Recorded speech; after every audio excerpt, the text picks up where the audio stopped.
Wallace, you have been following this pretty closely. Let's start, though, by what to expect come 3 o'clock. What's going to happen? It's going to be an interesting thing. I think the last time we saw something similar is 2013 when we had the papal elections in Rome. It's a very similar process, which is that you have people going into a room and they will only come out once they have a winning candidate. So it's a round of ballots, and they have to reach a certain threshold, which is 34 votes, because there are 53 member states. Right. So they have to reach 34 votes, and they'll stay in the room until those 34 votes are done. So it could be anything from 5 minutes to 2 hours, but what we are certain is that today we have to have a winning candidate.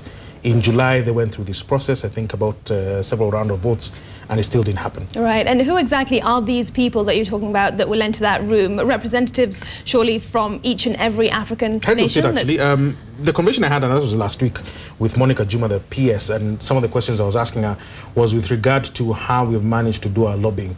Which countries have we spoken to? What are we telling them? And she said, as at the point at which I spoke to her, we had actually managed to speak to every single country that we needed to speak to as Kenya.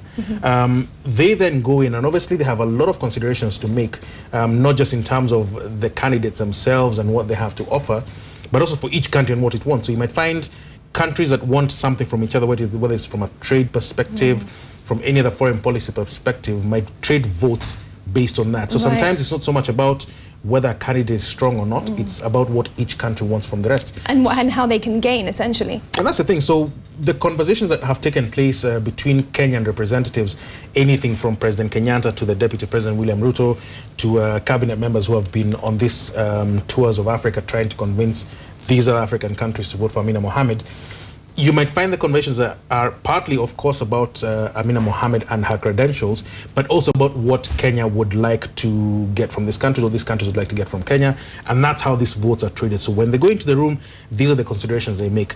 The other thing to remember is that you might find in some elections, your pledges only last until the first ballot. So we'll pledge that we'll vote for you, but only on the first ballot. Right.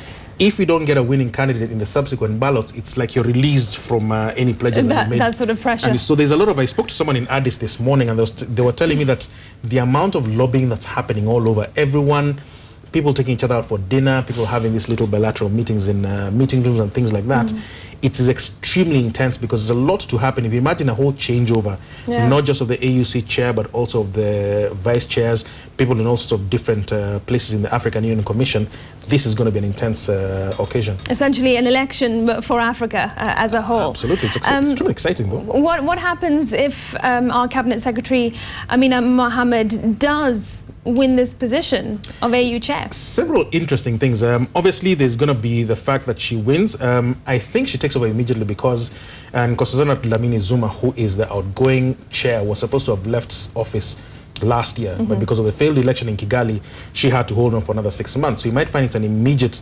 transition to the new AUC chair. What's more interesting is then what happens locally, because that will mean that there's a vacancy at the top of the foreign ministry. So she then gives up her seat as the cabinet secretary, is that? Yeah, she now no longer would be the cabinet secretary for foreign affairs. Right. Kenya being Kenya, it may be just that vacancy by itself, which is filled by someone else.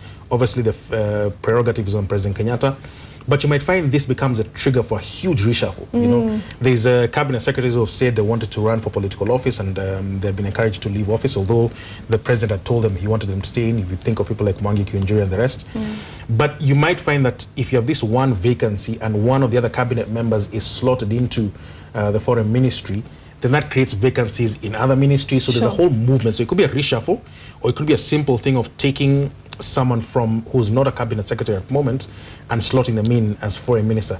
But don't forget, again, this foreign minister will serve until around August or September, because if President Kenyatta does win his second term, he might want to reshape his government, or he might want to continue some of these people.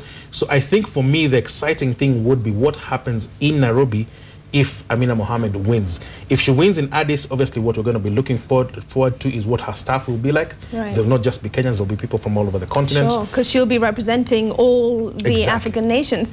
Will it be a big loss to Kenya if she doesn't get that position? It will be, because of how we've carried out this lobbying and this candidature. It became something of national importance. The sort of stage of people who are going around looking at all these issues of the candidature was everything from the president to the deputy president on down. We spent in excess of, I think, 200 million shillings in the lobbying effort. There was a lot of stature put upon her winning. It's almost one of these things where you invest so much in a victory that you almost cannot contemplate a loss. Yeah. So there will be a certain loss of stature if she doesn't go through.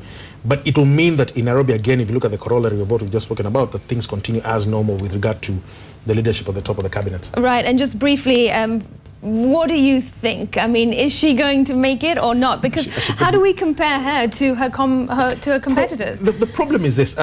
Kenya has a very open form of communications, and I don't just mean the media, but also social media. She herself is on social media, everyone else is on social media. So you sort of know what she stands for and what her chances are, who she's met, who the rest of the cabinet and the president and the deputy president have met. What we're not sure of is all these other countries, you know. So, for example, the candidate from Senegal, we don't know because we haven't monitored that very well and it hasn't been very open. Right. Vincent Moitoi, who is a candidate from Botswana, don't forget she ran in July and did not succeed. Although the Southern African development community might say that because it's still their turn, with Nkosazana Dlamini Zuma having only run for one term, that they still want her to win and they might complicate issues further. The Guinean situation, the Gambian situation might complicate issues like we're discussing with Monica Juma. So there's so many permutations that what I'm looking forward to is 3 o'clock. Let's see what happens. I hope it's over in 2 minutes and we'll know after that. African timing, I'm not so sure that it will be. All right, Wallace, thanks very much. And of course, we'll catch up with you later.